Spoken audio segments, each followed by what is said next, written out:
नमस्कार दोस्तों आज इस वीडियो में मैं आपको नरेंद्र मोदी जी की मिमिक्री यानी नरेंद्र मोदी जी की आवाज निकालने की कोशिश करूंगा। दोस्तों मैं आपको बता दूं कि ये वीडियो सिर्फ और सिर्फ एक मजाक है। अगर जाने अनजाने में इस वीडियो से किसी के मन को ठेस पहुंचता है तो मैं सबसे पहले उनसे माफी चाहूंगा। दोस्तों आप इस वीडियो को लास्ट तक जरूर देखिए। अगर आपको वीडियो पसंद आए तो इस वीडियो को शेयर लाइक जरूर करिए। तो चलिए देखते हैं। मित्रों, मैंने कहा था ना कि जब मैं जीत जाऊंगा तो देश में बहुत कुछ बदलने वाला है।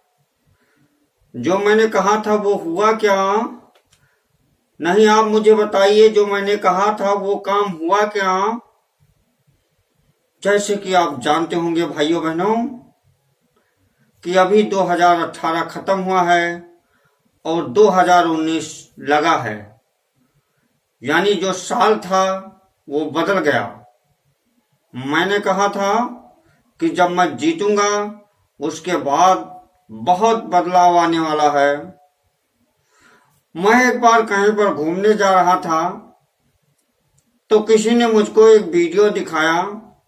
भाइयों बहनों यकीन मानिए, मैं आपको बताना चाहता हूं, उस वीडियो को देखकर मैं खुश हो गया। भाइयों बहनों, उस वीडियो में एक आदमी कार से जा रहा था और वो उसके कार के पास में एक भिखारी आकर खड़ा हुआ। वो भिखारी उस कार वाले से भीख मांगने लगा तो उस कार वाले ने कहा क्या कि मैं तुम्हें भीख तो देना चाहता हूं लेकिन मेरे पास छुट्टे नहीं हैं। मेरे पास छुट्टे नहीं है भाइयों बहनों, नहीं तो मैं आपको भीख जरूर देता, ऐसा कार वाले ने भिखारी से कहा। अब आप बताइए, ऐसा कोई कहता है क्या? नहीं, आप मुझे बताइए, ऐसा कोई कहता है भिखारी से क्या? भाइयों बहनों, वो भिखारी भी बहुत होशियार था।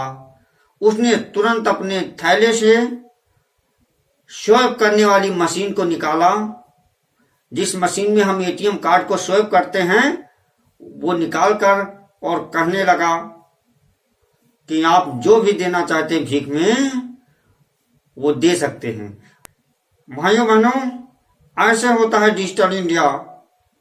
मैंने कहा था कि मैं घर घर बिजली पहुंचाऊंगा, घर घर गैस चूल्हे दूंगा। जो माताएं बहनें की आंखों में आंसू हैं वो मैं नहीं आने दूंगा। मैंने घर घर बिजली दिया ना, मैंने घर घर गैस चूल्हे पहुंचाए ना। जरा आगे वाले बताइए, मैंने काम किया ना? भाइयों बहनों यकीन मानिए कि आने वाले दिनों में मैं और भी अच्छे अच्छे मिमिक्री लेकर आप लोगों के बीच में आऊंगा। ये तो शुरुआत है, मैंने थोड़ी सी कोशिश की है। आप अपना प्यार और आशीर्वाद जरूर बनाए रखें। आने वाले दिनों में जितने भी लीडर हैं मैं सबकी मिमिक्री करूंगा। प्लीज आप इसको दिल पे मत लीजिए। अब कई लोग लिखते हैं नोट पे, पहले आपने देखा होगा कि नोट पे लिखते थे कि सोनम गुप्ता बेवफा है। नहीं, आप मुझे बताइए कि क्या नोट पे ऐसा लिखना चाहिए? क्या नोट पे इस तरह से लिखना चाहिए? भाइयों बहनों, मैं उन सभी लोगों से गुजारिश करूंगा कि जो लोग भी नोट पर अनाप शनाप बातें लिखते रहते हैं वो इस तरह की हरकत ना करें। अब बताइए आप कि कुछ लोग कहते हैं कि चौकीदार चोर हैं, चौकीदार चोर हैं, लेकिन मैं कहता हूं कि हर घर से एक चौकीदार होना चाहिए। तो आप सभी मेरे साथ बोलिए, भारत माता की, भारत माता की, भारत माता की। जय हिंद।